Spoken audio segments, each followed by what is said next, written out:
How dare you stand up to me? You abandoned child that was left in the toilet to die, Ozioma said to Nena, who ran away from her presence in shame. All the other students laughed and pointed at her as she ran to the back of the school to cry. Her twin sister Chiamaka, on hearing what had happened, went in search of her and found her in the corner, drowning in the pool of her own tears. The sight of her sister in tears broke her heart to pieces as she rushed to her side to comfort her. Don't mind Ozioma.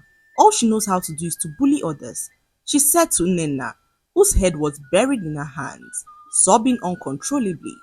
She's right though. Nena managed to choke out through her tears. I was abandoned by our mother. She never wanted me. Chiamaka held her close and reassured her that she was not abandoned. You need to stand strong and not pay any form of attention to Uzioma, who obviously lacks love from home. You are loved, not only by me, but by our adopted mother Nkechi and our fathers. Nena was comforted by her sister's words as she wiped her tears and hugged her tightly.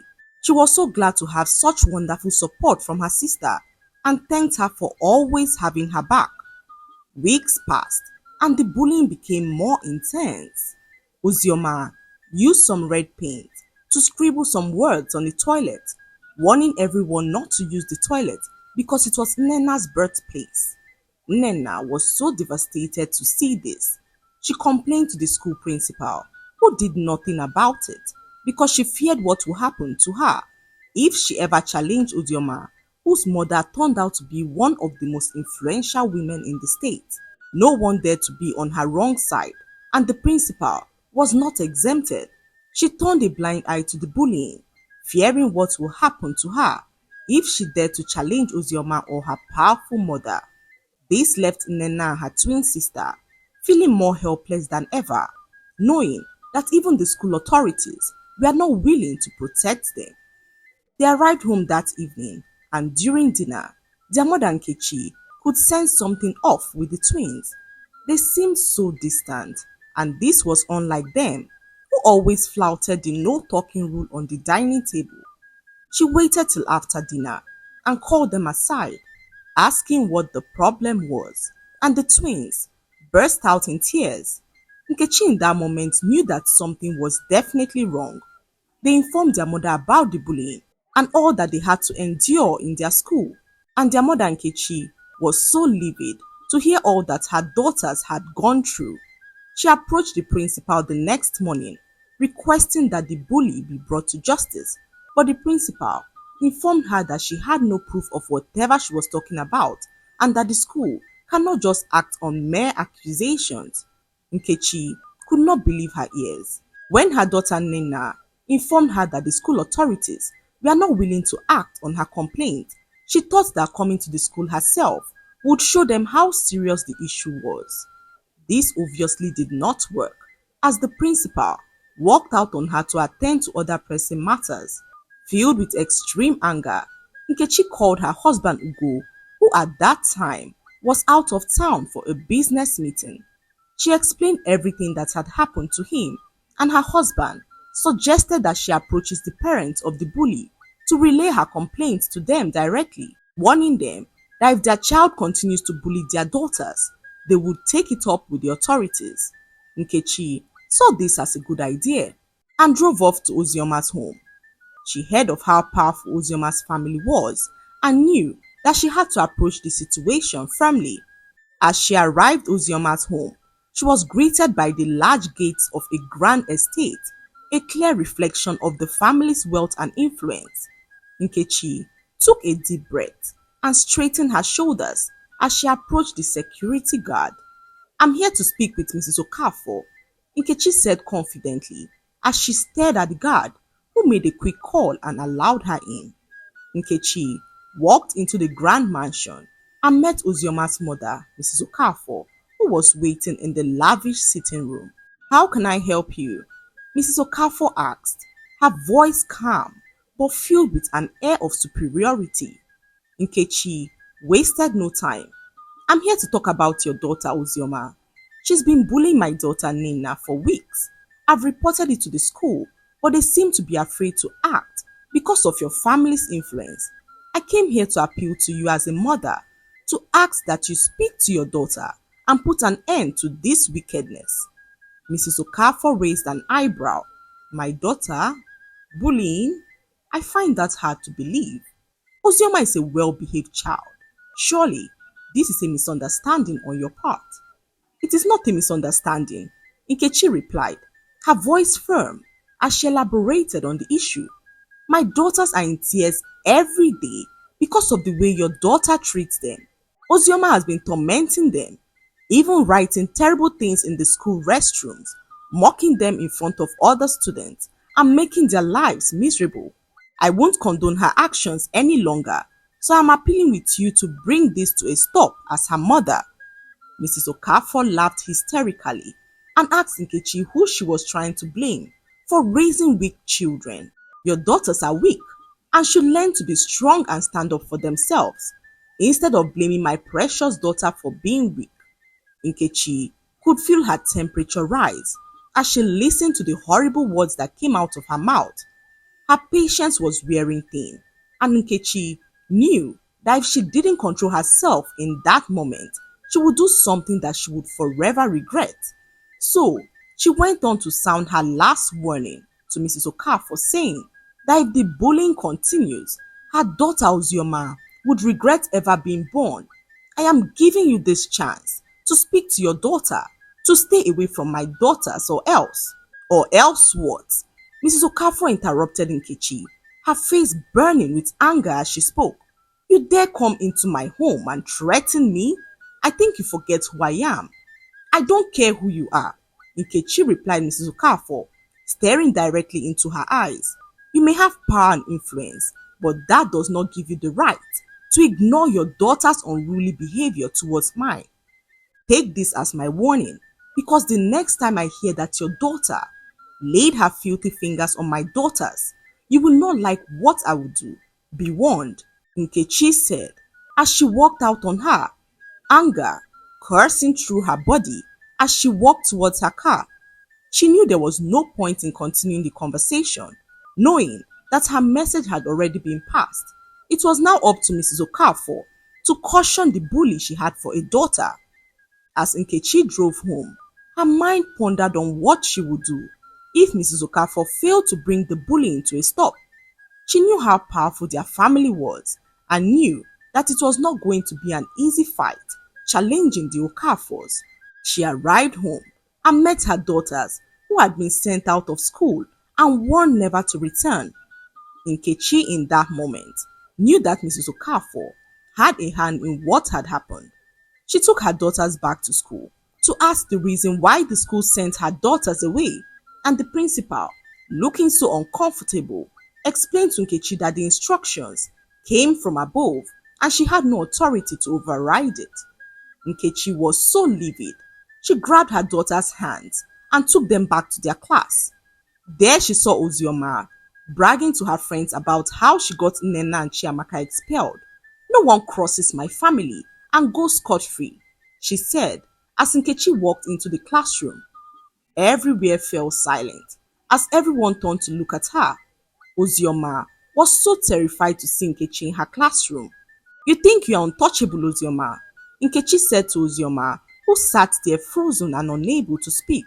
You think your family's power gives you the right to ruin other people's lives? Well, let me tell you something. You have bullied the wrong child. Ozioma stammered as she tried to deny the allegations, but her lips were too heavy for her to speak. The other students whispered amongst themselves, unsure of what was going to happen. Nkechi turned to the principal, who had followed her into the room. This school is supposed to provide a safe space for children to learn and grow, not a breeding ground for bullying. If you refuse to take action, I will make sure that the press exposes the corruption that has eaten deep into the fabrics of this school. The principal, seeing the seriousness in her threat, tried to calm her down. Mrs. Nkechi, please, there's no need to take this to the press. She pleaded with Mrs. Nkechi, who informed her that this will only be possible if Ozioma faces the consequences of her actions. My daughters deserve justice, and I won't stop until they get it, she said As she got into her car and drove away, Ozioma returned home that evening and informed her mother about all that happened in school, and her and Kechi threatened her in front of the entire class. Her mother, Mrs. Okafor, was so furious to hear what had happened. Ozioma retired to her room and was so delighted knowing what her mother was capable of. She strategized on how to make the twins' life a living hell. Ozioma knew that she had the backing of her mother and was assured that she could get away with anything that she did. She took out her spray bottle and mixed some concoction in it, leaving it to marinate on her table as she planned to take it to school the next morning. When morning came, Ozioma woke up early, extremely excited, as she grabbed the spray bottle filled with the concoction she had prepared the night before and placed it carefully in her school bag. She smiled to herself, imagining the chaos it would cause for Nena and Chiamaka, who she hated with all of her heart. She arrived school, her heart racing with anticipation as she walked down the hallway. Her mind was filled with thoughts of how she would finally teach Nena and Chiamaka a lesson that they would never forget. She watched them from afar, waiting for the perfect moment to strike. When the school bell rang, the students began to disperse towards their various classrooms. Ozioma saw this as her chance. Nen and Chiamaka were walking together towards their locker, alone for a brief moment, so she quickly pulled the spray bottle from her bag and gently approached them, trying so hard not to be noticed. Without any form of warning, Ozioma lunged towards them, spraying the strange concoction all over their faces. The twins screamed out in agony as the liquid hit their skin and eyes. "What's wrong with you?" Nena cried, trying to wipe her face with her sleeve, but the burning sensation intensified. Chiamaka gasped in pain, her eyes stinging, as the strange liquid caused a sudden rash to form on her skin. Both girls doubled over in agony as Ozioma laughed cruelly, satisfied with the chaos she had caused. Nena and Chiamaka tried to wipe up their faces, but the more they rubbed, the worse the pain became. They screamed out for help, and the other students who had witnessed the gruesome attack immediately ran to alert the principal, who rushed to the scene with some teachers to find the twins in extreme pain. They rushed them to the school clinic and did everything possible to salvage the situation. Nkechi, who had just arrived at the school for a meeting with the principal, was immediately notified about her daughter's condition. When she saw her daughters in the nurse's office, her heart sank as she demanded to know what could have happened. The nurse explained the situation to her, and Nkechi could not hold back her anger. "Where is she?" Nkechi demanded, her eyes blazing in anger. "Where is Ozioma?" she asked again as she approached the principal's office and caught sight of Ozioma, who was being carted away by her mother. Mrs. Okafor grabbed her daughter's hand as she pulled her close to herself, ready to whisk her away before anyone could hold her accountable for what she had done. "You have no right to touch my child," Mrs. Okafor yelled at the principal and Nkechi, who was now approaching her angrily. "I will not let you or anyone ruin my daughter's life over this nonsense," she said to Nkechi as she turned to leave. "This nonsense?" Nkechi screamed from a distance. "Your daughter just attacked my twins, who are currently in the school's clinic, and you are calling this nonsense?" she asked Mrs. Okafor, who glared at her and called her daughters weak. "Your daughters are so weak. Instead of standing here to block my ears with your rants, why don't you spend this time teaching your daughters how to stand up for themselves?" she said to Nkechi, who she told that her daughter did no wrong. Before anyone could say anything, Mrs. Okafor pulled her daughter Ozioma into her car as they drove off from the school premises. Ozioma, still grinning slightly, waved mockingly at Nkechi as they drove off. Nkechi, overwhelmed with rage and disbelief, stood frozen for a moment as Mrs. Okafor's car sped away. The audacity of the woman to call her daughters weak and dismiss the attack as nonsense was infuriating. Her heart ached as she thought of Nena and Chiamaka suffering in the school's clinic. Later that day, after ensuring her daughters were in stable condition, Nkechi returned home and called her husband, detailing everything that had happened.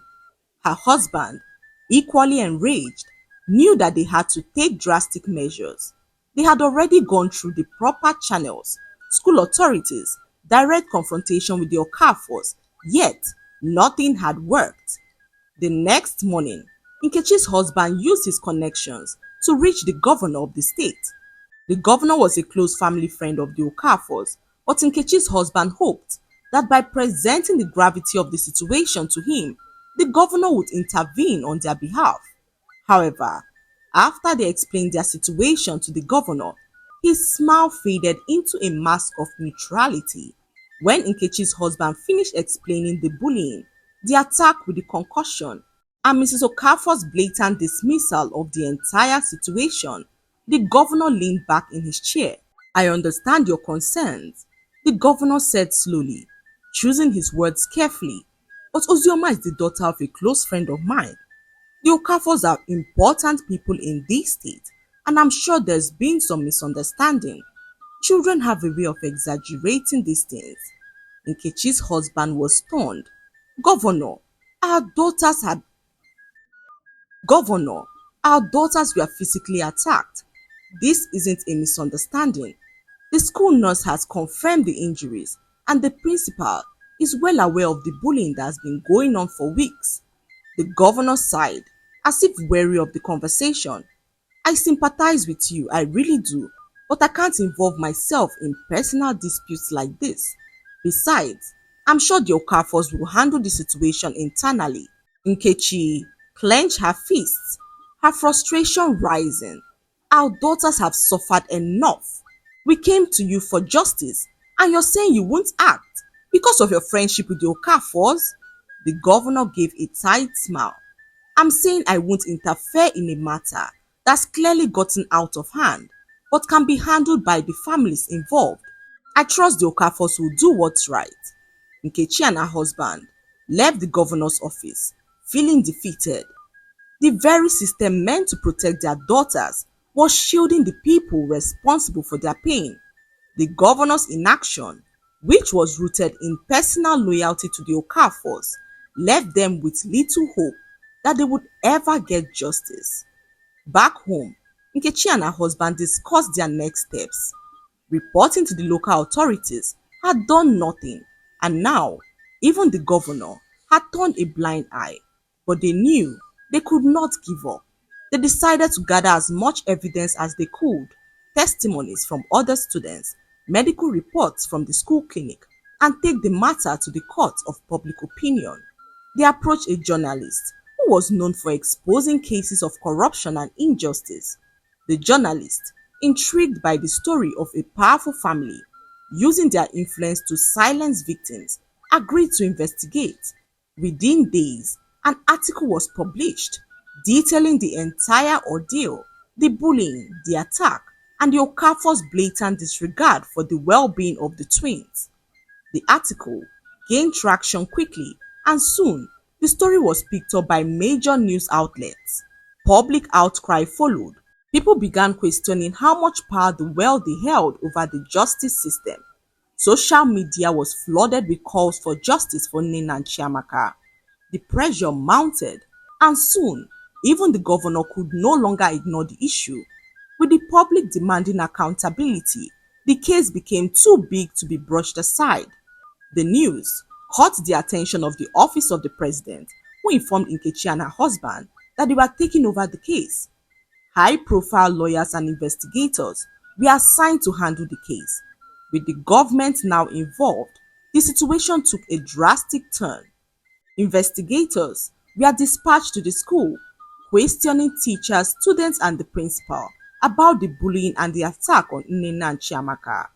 The media coverage intensified as more details of the Okafor's influence over the school and the local authorities came to light.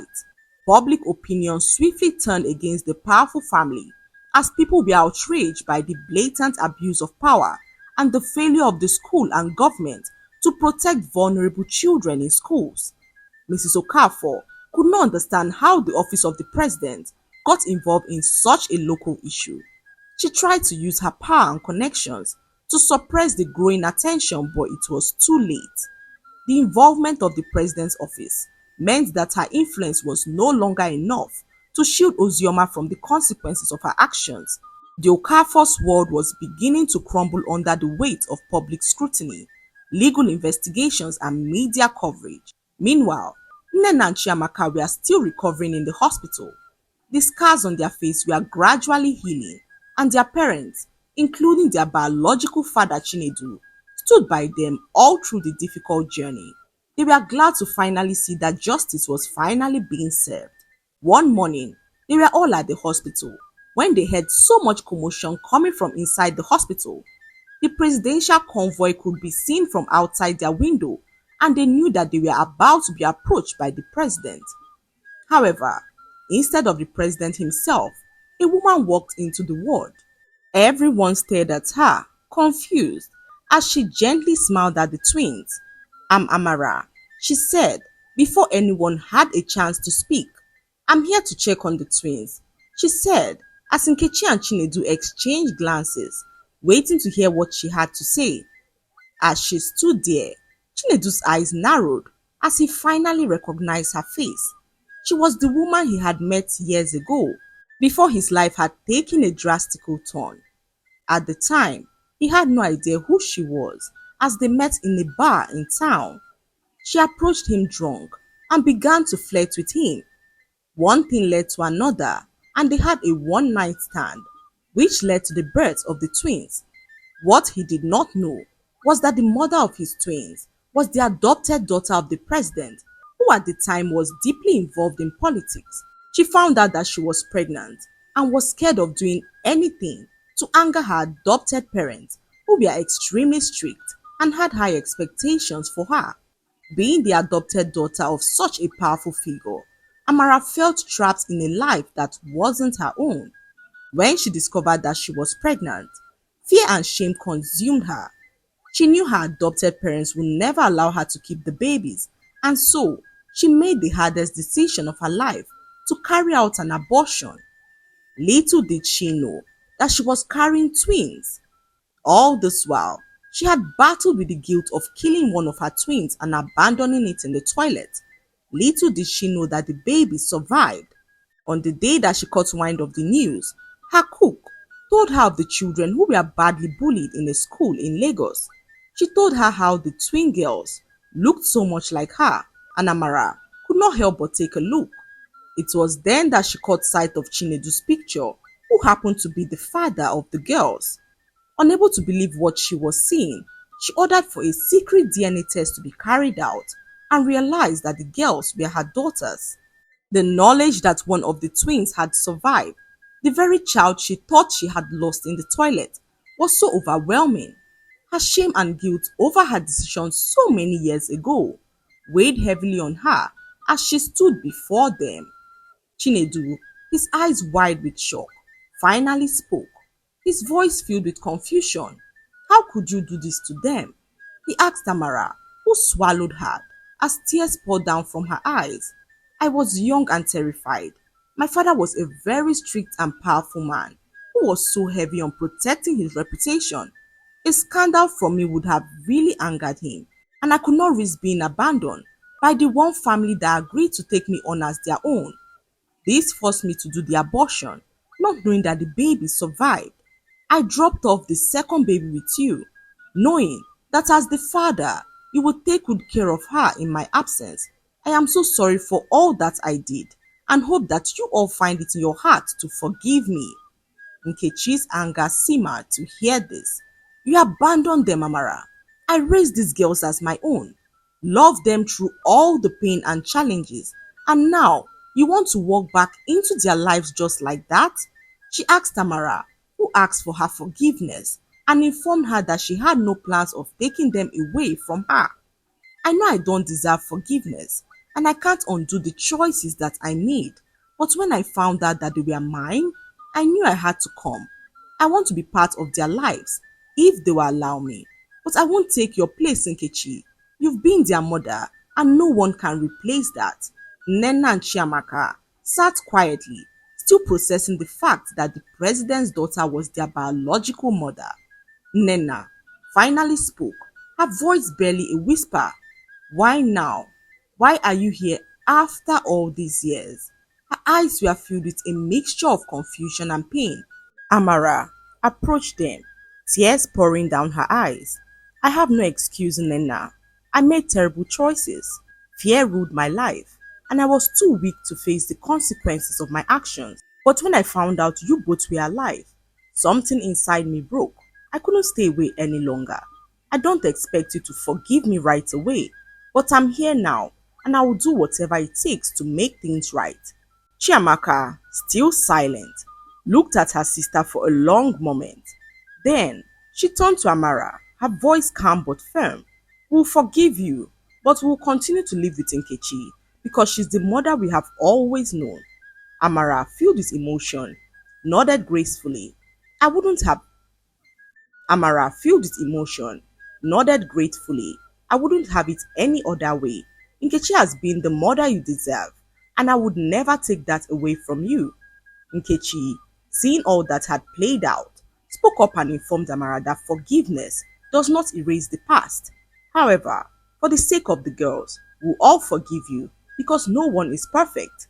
Amara smiled as she thanked Nkechi and the twins for forgiving her. Chinedu, who was still processing everything that was happening, finally spoke up. You said your father is the president. Does he know about all this? Amara took a deep breath and nodded. No, he doesn't, she responded as she informed them that she was ready to face him. He's a different man now, more understanding and kind, and I want him to meet his granddaughters. There was an intense moment of silence as everyone considered the weight of what she had just said. Amara had been living under the shadow of her father's expectations for years, and now she was ready to face him and introduce the twins as his grandchildren. A few days later, Amara gathered the courage to bring her daughters to meet her father. She had no idea how he would react, but she knew this meeting was inevitable. They arrived at the presidential villa, and the twins looked around nervously as they stood there and waited. The president, a towering figure with a commanding presence, stood waiting for them in his study. Amara's heart raced as she approached him with the girls. Father, she began, her voice trembling as she spoke. I have something to tell you, father. The president turned, his expression unreadable. Amara, what is it about? Amara's voice cracked as she continued. Father, these are your granddaughters, Nena and Chiamaka. I had them years ago when I was still young and naive. The room was silent as the president stared at the twins, processing the information. Everyone's heart raced as they tried to read the expression on his face. The president walked towards the twins, his face squeezed with a frown as the twins shook in extreme fear. He stood in front of them and gave out a very wild smile, pulling them to him as he hugged them tightly. Tears flowed freely as Samara watched her father welcome the twins with such tenderness. It was a moment she had never thought possible in her entire life. Nen and Chiamaka stood there, still unsure of what to say, but the president's embrace was genuine and it brought them a sense of acceptance they hadn't anticipated. In that moment, they realized that their family had grown, not just in numbers, but in understanding, forgiveness, and love. Amara's fears had been faced, and the twins, while still rooted in the love and care of Nkechi, now had an extended family they never knew existed. As the days passed, the bond between them all grew stronger, and though the journey to healing was long, they knew they were on the right path together. Nkechi remained their mother, but Amara, having faced her past and her fears, was now a part of their future, and with the president's acceptance, the twins lived a very comfortable life, envied by everyone that ever knew them. As the legal proceedings unfolded, Ozioma and her family were forced to face the consequences of their actions.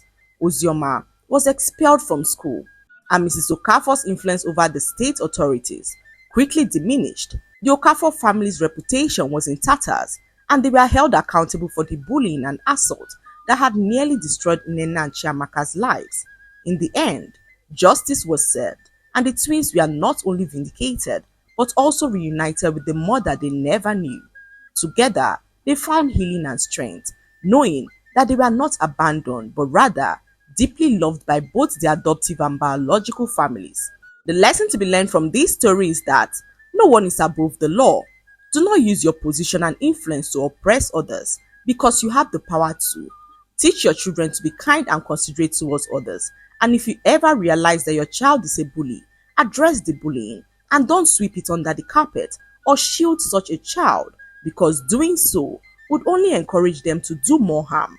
Before making any decision, think about the long term effect of such a decision to avoid regrets in the future.